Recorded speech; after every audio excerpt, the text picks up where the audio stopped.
Today I'm going to be reading to you a book. And yes, this is a blanket because I am freaking cold. So, yeah. I'm going to be reading you a book called Forged by Fire. Let me scoot up so y'all can hear me more. So, I'll just do this, okay? So, it's called Forged by Fire, so let's get started. Oh, wait.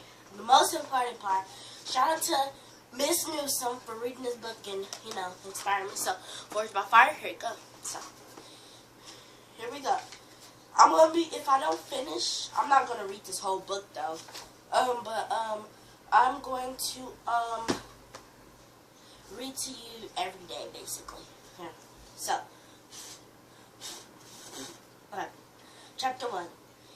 If you don't sit your stinking, useless butt back down in that shopping cart, I swear I'll bust your greasy face in, she screamed at the 3-year-old in front of her. He studied her face, decided she was serious, and put his leg back into the cart. He was standing near the front end of the cart, amidst an export pile of cigarette boxes, egg cartons, and pop bottles. He didn't want to sit down anyway because of the soft, uncomfortable load in his pants, which had been there all afternoon, and which felt cold and squishy when he moved too much. He rarely had accidents like that, but when he did, Mama sometimes made him keep it in his pants all day to teach him a lesson. Gerald was only 3, but he already learned many such lessons. He'd never seen Sesame Street, never heard of Riverfront Stadium. He didn't even know he lived in Cincinnati. But he knew the important things, like never mess with Mama when she's in bed. Mama got really mad when you woke her up, especially if she had somebody in bed with her. And never touch the hot thing that Mama used to light her cigarettes with. Even if the mysterious orange and blue fire that comes out of it liked to tease you and dance for only a moment before running away, Mama had once caught Gerald playing with the lighter, and she made the fire come out, and she held his hand over the flame. It wasn't his friendly fire dance, though, but a curled red soldier that made his hand scream and made him dizzy with pain. And he could smell something like the meat Mama cooked, but it was his hand. When she stopped, she had washed his hands with cold water and soothed him with warm hugs and wrapped him with salve and bandages in the place where the fire soldier had stabbed him. She told him that she had to do it for his own good and to teach him a lesson. He had tried to tell her that he was just trying to find the fire dancer, but she wasn't listening, and he had given up, thankfully for the hugs and silence. One other lesson that Gerald had learned was never stay near Mama when she sniffed the white stuff. She got it from a man named Larry. It's Leroy. Larry kinda. It sounds like the same name but without the O. Leroy, stuff like that. So let me get back to it. Leroy, who smiled too much, and he smelled too sweet. When he leaves, you hop behind the couch and hope Aunt Queen comes over because sometimes Mama yells and gets her belt or shoe and hits and hits and hits. And sometimes she just goes to sleep on the floor and it gets dark. And you cry and your tummy feels tight and hurt. But at least there's no shoe to run away from. Once Aunt Queen had found Gerald curled up behind the couch, sucking his thumb. His pajamas were soaked and smelly, and he was shivering and hungry. Mama had been gone all day. She had told him not to leave the room, and he had tried really, really hard to be good. But he was so cold, so very cold.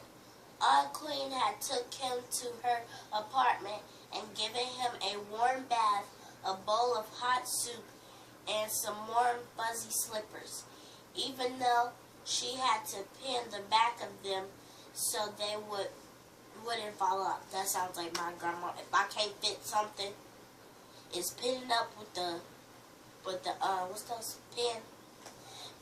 Pinning up with the pin, basically, or just sew it up, or just put a ponytail holder on it. That's just what she do, cause like she just never like really wants to like it's just like yeet, yeet. But yeah, so where was I? I just lost my spot. Oh no. Okay. Okay, I found it. Pin the back so they wouldn't fall off. If y'all couldn't hear me during this video, tell me, and I'll start reading louder. So yeah. Even though she had to pin the back of them so they wouldn't fall off. Then Mama had come and she and Aunt Queen had yelled and screamed so much that Gerald had to hold his ears while he lay curled at the front of the bed. Finally, Mama started crying, and Aunt Queen was saying stuff like, I know, baby. I know, baby. She said, I'm like, why did I say it like that? I said, I know, honey. I know, honey. And Gerald knew he was going back home.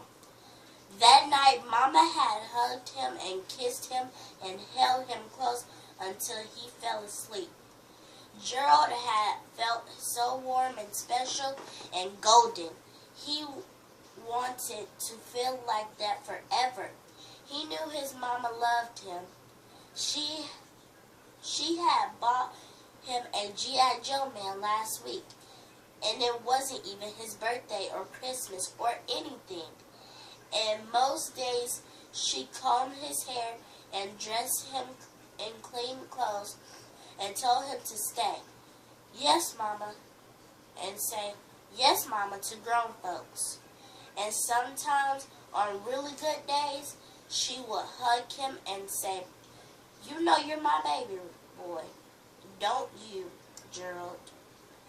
You know you're my baby boy, don't you, Gerald? I'm sorry, I said that line twice. Okay. I'm going to just read that line again because I messed up. You know you're my best baby boy, don't you, Gerald? You know I'm sorry.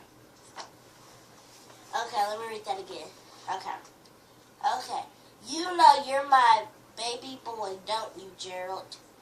Smile, and that warm golden feeling would start at his toes and fill him all the way up to his smile. Even though Mama had yelled at him, today was a good day. Mama always yelled. It was no big deal. Some days he yelled back at her. Then she would slap him and he cried. Slap him and he cried and cussed at her, and then she would slap him until his head hurt. So mostly he ignored her. But today was a good day, a shiny day, he thought. The sun was bright gold outside against a clear blue sky. And inside the grocery store, there were so many colors and sounds and lights that Gerald just grinned. It was always crowded when they went. Oh, sorry. Other children would be in carts also, and they would have to pass very close to each other. Gerald liked to pretend he was driving a big, fine silver car down the expressway. Sometimes the car would be a tank. As he passed curiously through rows of orange, clean peaches and silent. Where was I? And silent. Where was I? Okay. And silent centils that looked like boxes of frosted flakes. And at the checkout lay the... Okay. I'm sorry. I'm going to just stop right there because I'm over my grandma's right now, and my mom's just outside. She's just, okay, come. And so she's just said that she's outside. So, oh yeah, I'll be right there. I'll be right there in probably about 2 minutes, okay? Okay. So I said 2 minutes. 2 minutes. Okay.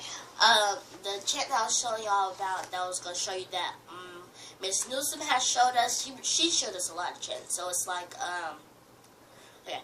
I will speak about life, okay, listen. I'll speak words of life about my present and my future. I will not doubt myself. Anticipate my greatness. Yes, I will be push. Yes, I will be pull. No shortcuts. Anticipate my greatness. I'm going to work hard. I'm going to work hard. I'm going to do the work. I'm going to do the work. I'm going to be nice. I'm going to be nice. Anticipate my greatness. Answer the bell. Answer the call. Answer the bell. Anticipate your greatness. Answer the bell. Answer the call. Answer the bell. Anticipate your greatness. And so if I messed up a little bit, it's alright. And the other chant was, you gotta read, you gotta read, baby, read. You gotta read, baby, read. Cause the more you read, the more you know. Cause knowledge and power is knowledge is freedom and I want it. Yeah, I want it. Cut it. I messed up a little bit on that. Go check out my other video when I read some parts of Top Secret's diary. Top Secret diary. The Top Secret diary of Cicely Valentine. Friendship over. So click down below if you want to see it. Bye.